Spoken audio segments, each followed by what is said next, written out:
যে 7 শ্রেণীর ব্যক্তিকে আল্লাহ আরশের মাঠে ছায়া দিবেন, তার মধ্যে ওই 2 লোককে ওয়ারাজুলান তাহাব্বা ফিল্লাহ ইজতামা আলাইহি ওয়া তাফাররাকা আলাইহি, ওই 2 ব্যক্তিকে আল্লাহ হাশরের মাঠে ছায়া দিবেন যেই 2 ব্যক্তি একে অপরকে আল্লাহর জন্যই মহব্বত করে এবং আল্লাহর জন্যই 2 জন একে অপরকে ভালোবাসে। সুবহানাল্লাহ।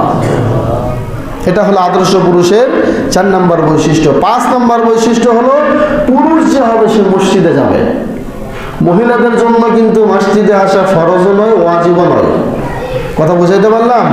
এই যে জুমার দিনে মা বোনেরা আসেন, এটা তাদের ডাবল এবং সুন্নত, গুরুত্বপূর্ণ একটা সওয়াব তারা ভাগীদার হয়, কিন্তু এটা আসা কিন্তু তাদের জন্য কি নয়, ফরজ নয়। কিন্তু পুরুষ যে হবে তাকে মসজিদে আসতে হবে। যেই পুরুষ, যেই মানুষটা মসজিদে আসে, এই লোকটা হলো পুরুষ। এখন প্রশ্নে আসি, যারা শুধু জুমার দিনে আসে এদেরকে পুরুষ বলা যায়? সবাই বলতেছেন না কেন? পুরুষ যদি হয়, মানুষটা যদি পুরুষ হয়, তাহলে এই লোকটাকে, এই পুরুষটাকে দৈনিক 5 ওয়াক্ত মসজিদে আসতে হবে। এটা হচ্ছে আদর্শ পুরুষ।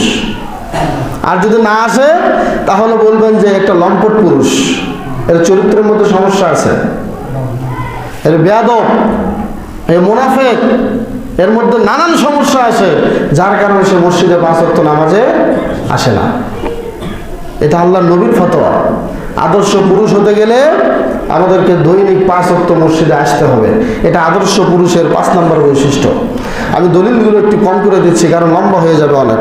6 নম্বর আদর্শ পুরুষ হচ্ছে যে দুনিয়ার লোভে পড়ে, দুনিয়ার কাজ, দুনিয়ার অর্থ সম্পদের লোভে পড়ে যে পরকালকে ভুলে যায় না। তার মানে আপনি একটা কাজে আছেন, মাঠে জোহরের আজান হয়েছে, এখন আপনার ফতোয়া জানা আছে জোহর আসরের সাথে কাজা করা যায়, এই জন্য কাজের মতো কাজ ঠিকই চালায়া যাচ্ছেন। আসরের সময়ও পার হয়ে গেল, মাগরিবের সময় গিয়ে জোহর আসর মাগরিব একসাথে নামাজ আদায় করতেছেন।